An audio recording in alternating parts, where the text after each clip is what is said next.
Bom dia a todos. Bom dia. Para quem não me conhece, meu nome é Alisson e eu vou falar para vocês hoje sobre o levantamento da safra de café a ser colhida em 2015. Que foi um levantamento que a Fundação Procafé fez este ano. Foi a primeira vez que nós fizemos um levantamento de previsão de safra. A justificativa deste nosso levantamento foi conhecer com maior precisão e confiabilidade os números da safra de café brasileira. O objetivo é permitir aos diversos segmentos da cafeicultura tomar as decisões mais acertadas para o seu negócio. A Fundação Procafé não fez um levantamento de safra visando o produtor, visando o exportador, visando o importador. Nós fizemos uma previsão de safra pautada na verdade, tá? Pensando em todos os segmentos do agronegócio café, para que esses pudessem tomar a melhor decisão para o seu negócio. Ou seja, o comprador comprar no melhor momento possível para ele, o produtor vender no melhor momento possível para ele. O nosso objetivo é ajudar todos esses segmentos. A metodologia. Em cada região do país foram visitadas propriedades. Então, pessoal, o levantamento da Fundação Procafé foi um levantamento que foi a campo, visitou propriedades, visitou cafeicultores, tá? Nós fomos nos municípios representativos da cafeicultura regional. Nós fomos em todos os municípios, praticamente todos os municípios cafeeiros do país, este levantamento. Então fomos a campo de forma muito abrangente. Nós fomos em diferentes condições ambientais, de altitude, de chuva, de microclima, temperatura, tá? Com diferentes tipos de produtores, pequeno, médio, grande, de acordo com a sua representatividade em cada região. E nós pegamos um questionário na visita e aplicamos este questionário, que pedia o nome do produtor, o endereço residencial, telefone, nome da fazenda, como chegar a essa fazenda, o município, o estado. E neste questionário nós perguntávamos a área de café, a área de lavoura nova, a área de café podado em 2014, quantas sacas produziu em 2013, quantas sacas produziu em 2014 e quanto esperava produzir em 2015, tá? Bom, e o produtor tinha lá todos os dados e nós assinávamos este questionário. Então, pessoal, isso daqui foi aplicado a campo. Levamos isso daqui e fizemos entrevistas com os produtores. Você quer informação que o produtor te passou? Informação que o produtor me passou, tá? Por quê? Foi bem colocada a sua pergunta, boa sua pergunta. Eu vou visitar a propriedade do senhor. Qual que é a chance minha de dar uma rodada na propriedade do senhor e saber a sua produção melhor do que o senhor mesmo? É impossível. O senhor sabe quanto produziu em 2013, sabe quanto produziu em 2014 e sabe o que esperar de 2015. Tá? Mas a verificação da safra na próxima. Tá. A atual, aí Isso é o levantamento do ano que vem. Aí nós vamos verificar o que foi colhido em 2015. Mas é o levantamento para 2016. Tá? Aí 2016 tem um novo levantamento. Nós visitamos em Minas Gerais 1.300 propriedades, foram entrevistados 1.300 produtores. No sul de Minas 600 propriedades, Triângulo, Alto Paranaíba e Noroeste 300 propriedades. Zona da Mata 350, Jequitinhonha 50. No Espírito Santo foram 400 propriedades, 100 de Arábica, 300 de Conilon. Na Bahia, 100 propriedades, São Paulo, 200 propriedades. O Paraná, os dados foram obtidos através do DERAL. Foi lá no Paraná o Marcelo e o Irã fizeram esse levantamento. Em Rondônia, foi eu e o Rodrigo que visitamos Rondônia e fizemos o levantamento das safras de Rondônia. Tá? Esses estados foram feitos de maneira subjetiva, porque são pouco representativos da cafeicultura nacional. Tá? Por favor, como é que você avalia o interesse do produtor em provavelmente subestimar? Tá. Como que avalia o interesse do produtor em subestimar a safra? Porque ele tem interesse em que você quiser comer. Na verdade, a gente observa até o contrário do que o senhor está perguntando. O produtor quase sempre, ele superestima a safra. E quando nós realizamos o questionário, aplicamos o questionário, a gente vai conversando com o produtor, explicando da importância desse questionário para a Fundação Procafé, para a cafeicultura nacional, porque o que nós precisamos hoje? Nós precisamos da verdade, nós precisamos ter confiabilidade do mercado, que é o que falta hoje. Falta para confiabilidade nos dados que nós temos hoje. Isso é uma situação crítica, alarmante, preocupante. A falta de confiabilidade. Tá? Nós vamos chegar no final aqui, eu vou tentar te explicar melhor isso. Tá? O levantamento foi feito a campo da segunda quinzena de janeiro até final de fevereiro. Foi feito por técnicos especializados da Fundação Procafé, foi feito por técnicos contratados e principalmente, pessoal, nos ajudou muito os técnicos das cooperativas. Está aqui o pessoal da Cocatrel, teve uma grande influência, ajudou a gente demais. Estou falando da Cocatrel porque eles estão aqui, mas as demais cooperativas, Cochupé, Minas Sul, Capeb, todas as cooperativas nos ajudaram muito nesse levantamento. Deixo aqui meus agradecimentos a todos os técnicos que nos ajudaram. Com esses dados, nós fomos para o escritório, levamos esses dados, tabulamos em planilha de Excel para fazer a média de razão de produtividade. O que foram os problemas? Não sei se você vai falar aí. Quantos hectares mais ou menos foi levantado de produção? Tem isso? Sim. Que iam produzir isso? Sim. Você fala a área geral? O número total de safra por hectare. Eu vou chegar a essa conclusão. O que nós observamos, pessoal? De agosto a outubro de 2014, nós tivemos uma seca severa. As chuvas atrasaram muito. As chuvas atrasaram muito. A situação de muitas lavouras era isso daqui, lavouras pouco enfolhadas, lavouras com baixo enfolhamento, com baixo vigor. Aí o que aconteceu?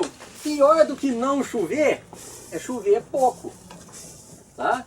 Aí vinha no sul de Minas, chovia 5 milímetros num lugar, 10 milímetros em outro, 15 milímetros em outro, e a chuva sumia. Aí o botão floral entumeceu, cresceu, mas ele não teve força para abrir. E aí ele secou no ramo. Isso foi muito comum a gente estar observando aqui, agosto, setembro, principalmente outubro, isso aconteceu muito.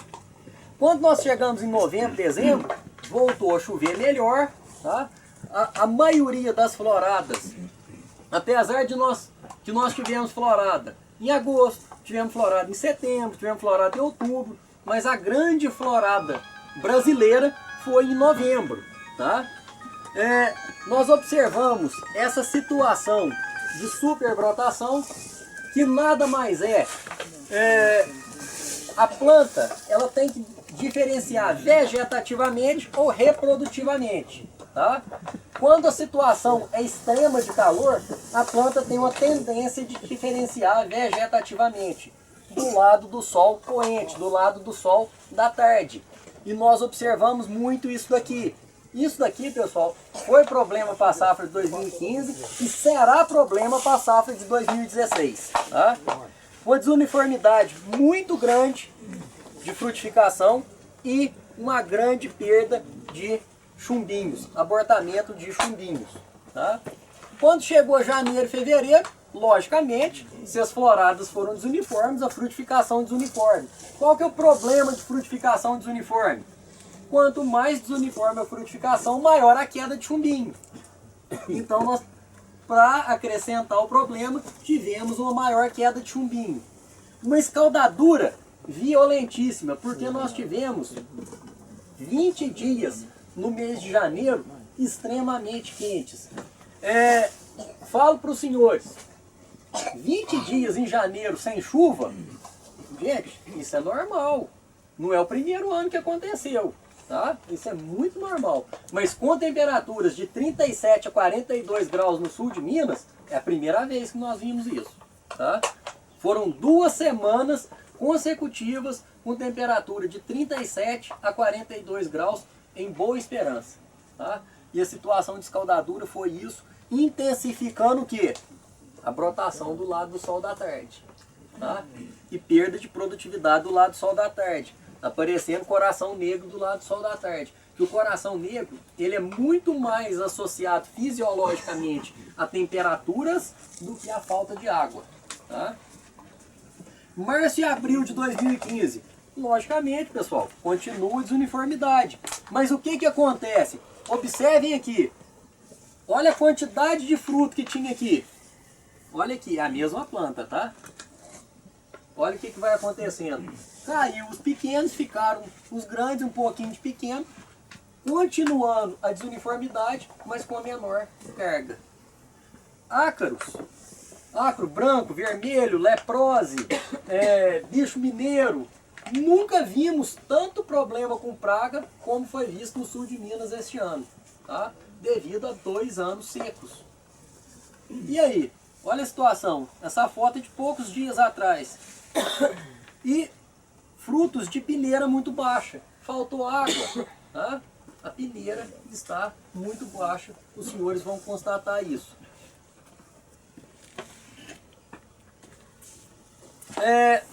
Então aqui a conclusão, tá? Que em Minas Gerais deve-se colher de 21.500 a 22.950 milhões de sacas, tá? O sul de Minas não deve passar de 10 milhões de sacas de café. O Brasil vai produzir um total de 40,3 a 43,2 milhões de sacas. Vamos dizer aí o número de 42 milhões de sacas seria um bom número, tá? Aqui nós temos detalhado em todas as regiões. Arábica vai produzir de 30 a 32 milhões de sacas e o Conilon de 10 a 11 milhões de sacas. O Conilon já está com a grande parte da colheita realizada, tá? As quebras que nós estávamos estimando em torno de 20%, são maiores, já é dado oficial, real, a quebra do Conilon é maior que 20%, deve chegar a 30% a quebra do Conilon, então é uma situação que preocupa muito. Então, como conclusões, a safra brasileira deve ficar de 40,3 a 43,2 milhões de sacas, tá? Sendo 30 a 32 de arábica e de 10 a 11 milhões de sacas de Conilon. O que que nós fazemos de ressalva? A área que nós pegamos, tá? Nós aplicamos os questionários, chegamos à produtividade, tá? E jogamos essa produtividade na área da Conab, tá? Na área da Conab do IBGE. E chegamos a estes números. Pode estar errada, né? A área pode estar errada, tá? Eu acredito e confio muito no levantamento que nós fizemos de produtividade, tá? Acredito muito no levantamento, na qualidade do levantamento. Mas existe essa ressalva que nós precisamos conhecer melhor a área de café nacional. A impressão, eu aqui hoje falar em impressão é uma situação complicada, mas existe a impressão que a área pode ser maior, tá? Mas podemos chegar à conclusão que ela é a mesma, que ela é menor. Mas o que precisa? Conhecer melhor a área cafeeira. E outra, conhecer melhor os estoques, tá? Nós precisamos conhecer os nossos estoques. Isso é extremamente importante. Por quê? Sabe-se que o ano passado exportou 36 milhões de sacas, consumiu 22 milhões de sacas, são 58 milhões de sacas. Se produziu 45, tem 13 de déficit. Se a gente conhecer o tamanho do estoque, a gente consegue falar a previsão de safra da Fundação Procafé está correta ou a previsão de safra da Fundação Procafé está errada. Tá? A gente tem que fechar esse número. Então nós precisamos conhecer o estoque para fechar esse número. Precisamos conhecer estoque e área para fechar o número, para que a gente tenha confiabilidade quando a gente soltar qualquer número. E outra situação, pessoal, aqui a maioria do público é produtor, a maioria esmagadora do público é produtor. E produtor, na maioria das vezes, torce por uma safra baixa para o preço subir. O que a gente explicou no levantamento, o que a gente continua explicando e gostaria de passar para os senhores, é que o Brasil precisa colher uma super safra. Tá? O Brasil precisa produzir muito café. Nós temos que produzir muito café num custo baixo. Porque se a gente continuar 2015, problema. 2014, problema. 2015, problema. 2016 vai ter outro problema. O mundo ocupa o nosso lugar. Aí o Brasil vai parar de ser importante na cafeicultura mundial. Tá? Então nós temos que ter uma super safra com custo baixo para sobrar alguma coisa, tá? Ou talvez empatar ou até perder um pouco. Mas o Brasil precisa voltar a ter esse foco de um país que enche o mundo de café. Tá? Pessoal, era isso que eu tinha para apresentar para vocês. Muito obrigado pela atenção.